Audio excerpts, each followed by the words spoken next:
مسئله که گرینگ امی راوستن عینی وکا ترجیان گرینگه وکا کمر بجیب و گرینگه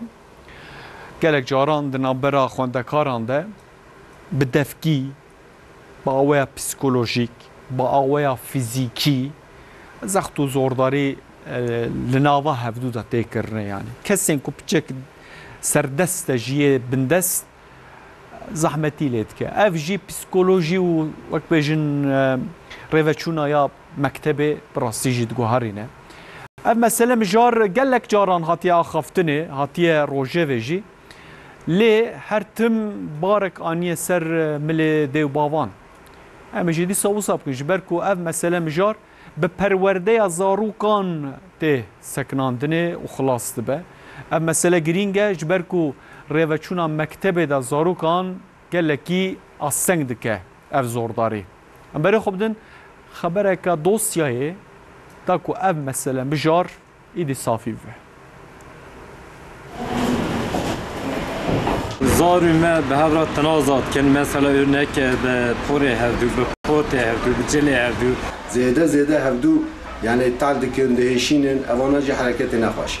دیدمین داویدا به تایبتی جی لدبستانان زخت و زورداریا دنابرا زاروکو جوانان دا زیده بیه لدبستانان تعدیه دنابرا هوالان دا چیزایی که دیسیپلینیه لیبلی تبیوان جزای جی اف زورداری دوام دکه دوی روشه دا دوی مالبات چی بکن گره سری دا مالبات دوی مجاره دا دقت بکن لسر زاروک بسکنن بوارا باخفن لسر مجاری وان پرسکریکی وان گلک بسکنن برید دریج گره بوارا باخفن بوای پسیکولوژی کی بوکی پداگوژی کی بوارا قصه بکن وکی حواله کی بوارا قصه بکن دما خوندکار تعدیل هف بکن و ریوبریا دبستانی و مالبات چینی کار بین چاره سر بکن و چاقی مالبات کارن جه حقوقنا سان آلیکاری بخوازن لی بریا محکمه پاریسر یوسف ترده بیشه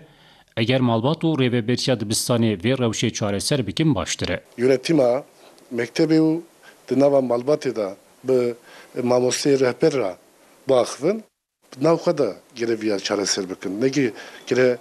mesele buçuk da mezun bakın buçuk mahkeme ev zede ser zaruka tesir şedke çoğun hatına mahkeme vakidin zede tesir ki xrab şedke dema malbat u reveberya dibistani şi çareser nekin ve mahkeme pevaşu ke çava despevke teve pedagogiki ifade zaruk te girtin ev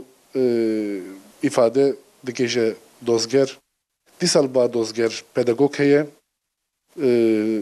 pedagogla tevgereki bekti, başı da gece mahkeme, o da mahkeme da jî disa pedagog heye,